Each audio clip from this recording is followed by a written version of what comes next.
నెల 13వ తేదీన జరిగిన పోలింగ్ రోజు చాలా గొడవలు జరిగాయి. చాలా పోలింగ్ను అడ్డుకునే కార్యక్రమాలు కానీ, లేకపోతే ఈవీఎంలు ఎత్తుకుపోయే కార్యక్రమాలు, వాటిని పగలగొట్టే కార్యక్రమాలు చాలా జరిగాయి అన్ని జిల్లాల్లో అక్కడక్కడ. అయితే వాటిలో కొంత పెద్ద నేరాలుగా పరిగణించబడుతున్నాయి. ఎందుకు చెప్పాల్సి వస్తుందంటే, స్వయంగా ఒక ఎమ్మెల్యే, సిట్టింగ్ ఎమ్మెల్యే ఈవీఎంని పగలగొట్టాడు, అక్కడున్న పోలింగ్ ఏజెంట్ని కొట్టాడు, పోలింగ్ బూత్ అంతా భయభ్రాంతులకు గురి చేశాడు, ఒక మహిళని బెదిరించాడు. అలాగే ఆ ఏరియాలో ఇంకో 2-3 బూతుల దగ్గర కూడా కొంత హల్చల్ చేసి అలజడి సృష్టించాడు. హత్యాయత్నం కేసు కూడా ఉన్నట్టుంది. సో ఇవన్నీ జరిగిన తర్వాత ప్రజాస్వామ్యంలో ఓటు హక్కుకి భంగం కలిగించడము అంటే అది చాలా పెద్ద నేరం. ఎందుకంటే అది పౌరుడి యొక్క ప్రాథమిక హక్కు, రాజ్యాంగం కల్పించిన ప్రాథమిక హక్కు. ఆ హక్కుని కాలరాసే అధికారం ఎవరికీ లేదు. అది ఎమ్మెల్యే కావచ్చు, ఎంఏ కావచ్చు, ఇంకొకటి ఎవడైనా కావచ్చు, ఎవరికీ లేదు. అలాంటిది ఈవీఎం మెషిన్నే అతను ధ్వంసం చేసే కార్యక్రమానికి పాల్పడినప్పుడు ఈ వ్యవస్థ చూస్తూ ఊరుకుంది. కెమెరాలు ఉన్నాయి, సీసీ కెమెరాలు ఉన్నాయి, సర్వేలెన్స్ ఉంది, ఎక్కడ ఏం జరిగినా మాకు తెలిసిపోద్ది అని కోటలు దాటే మాటలు చెప్పిన ఎన్నికల సంఘము ఆ రోజు ఏమీ బయట పెట్టలేదు. ఆ రోజు కాదు, 3 రోజుల దాకా ఏమీ బయటికి రాలేదు. ఏదో ఒక రూపంలో వచ్చింది. అది ఎలా వచ్చింది అనేది ముఖ్యం కాదు కదా. అసలు అది బేస్ ఎలా అవుతుంది? ఏం జరిగింది అనేది ముఖ్యం, ఎలా జరిగింది అనేది ముఖ్యం, ఎవరు చేశారు అనేది ముఖ్యం. ఒక ఆయన అంటాడు అది మార్ఫింగ్ చేశారు అంటారు. ఓకే, ప్రూవ్ చేయండి, మార్ఫింగ్. అది కూడా మార్ఫింగ్ అయితే ప్రూవ్ చేయొచ్చు, తప్పేం లేదు మార్పు చేసి ఉంటే.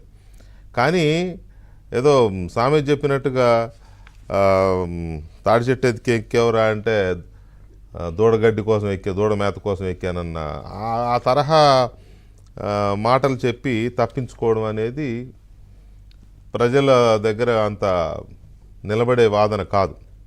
కోర్టుల్లో మీరు వాదించవచ్చు, కోర్టుల్ని నమ్మించే ప్రయత్నం చేయొచ్చు. సరే, కొన్ని సందర్భాల్లో కోర్టులు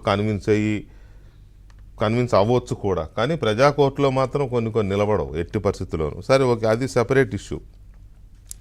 ఇంత జరిగిన తర్వాత కూడా ఆ ఎమ్మెల్యే పిన్నెల్లి రామకృష్ణారెడ్డి ఇంత హై డ్రామా, ఇవాళ 10 రోజులు కరెక్ట్గా ఆ ఘటన జరిగి 10 రోజులు ఎక్కడున్నాడు, ఏం చేస్తున్నాడు, ఏం డ్రామా జరుగుతోంది?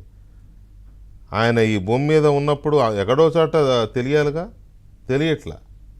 అంటే నిజంగానే తెలియట్లేదా? తెలిసి డ్రామా ఆడుతున్నారా? ఆయనకు ఒక ఐపీఎస్ అధికారి సహకరించాడని చెప్తున్నారు, తప్పించాడని చెప్తున్నారు. ఒక ఐఏఎస్ అధికారి ఆయన తప్పించాడు, దాక్కునేలాగా సహకరించాడని చెప్తున్నారు.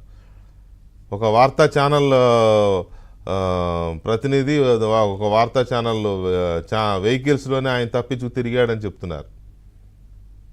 అసలు ఇదంతా ఎందుకు? ఆ రోజు సీసీ కెమెరాల్లో స్పష్టంగా కంట్రోల్ రూమ్లో కనపడుతుంటే ఎందుకు పట్టించుకోలేదు ఎలక్షన్ కమిషన్ అనేది ఇంకొక పెద్ద ఇది.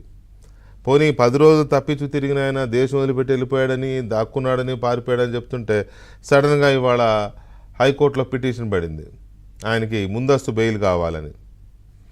ఓకే, కోర్టులో పిటిషన్ ఎవరైనా వేసుకోవచ్చు.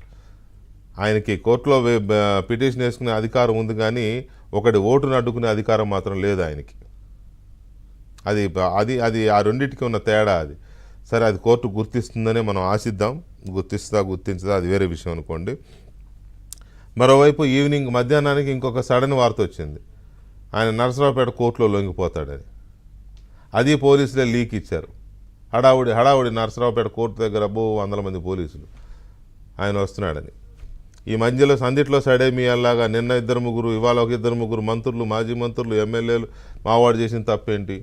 ఏదో క్షణికావేశంలో ఈవీఎం పగలగొట్టాడు. క్షణికావేశంలో ఈవీఎం పగలగొట్టడం ఏంటి? ఇదంతా డొల్ల వాదన, లేకపోతే పనికిమాలిన వాదన తప్ప. సో ఇంత హై డ్రామా ఎందుకు జరుగుతోంది, ఏం బేస్ చేసుకుని నడుస్తుంది అనేది ఒక ఎత్తు అయితే, నా బేసిక్ క్వశ్చన్స్ ఏంటంటే, ఇవాళ తన ఎమ్మెల్యే ఇంత తప్పు చేస్తే, ప్రజాస్వామ్యాన్ని కాలరాస్తే ముఖ్యమంత్రి నోరు పెగలడం లేదు. బెల్లం కొట్టిన రాయిలా ఉన్నాడు ముఖ్యమంత్రి. ఆయన లండన్లో ఉండొచ్చు, ఇంకో చోట ఉండొచ్చు, సమాచారం ఉంటుంది కదా. బాధ్యత లేదా? సారీ చెప్పమని, క్షమాపణ చెప్పమని, లేకపోతే లొంగిపోమని చెప్పాల్సిన బాధ్యత అసలు ఆయనే వెంటనే పోలీసులను ఆదేశించాలి అతని మీద కేసు పెట్టమని. యాక్చువల్గా ఆయనకి డెమోక్రసీ మీద గౌరవం ఉంటే. అలాగే చీటికి మాటికి మైకుల ముందుకు వచ్చి మాట్లాడే సజ్జల రామకృష్ణారెడ్డికి నోరు పెగలడం లేదు. వాళ్ళని వీళ్ళని ఆడిపోసుకునే సజ్జల రామకృష్ణారెడ్డికి ఈ విషయంలో ఎందుకో ఇంతవరకు పెదవి విప్పలేదు. ఏంటి ఇదంతా? ఏం జరుగుతోంది? సో ఇవన్నీ ఆంధ్రప్రదేశ్లో ఉన్న అరాచకత్వానికి, అనార్కీకి ఇవన్నీ ఎగ్జాంపుల్స్.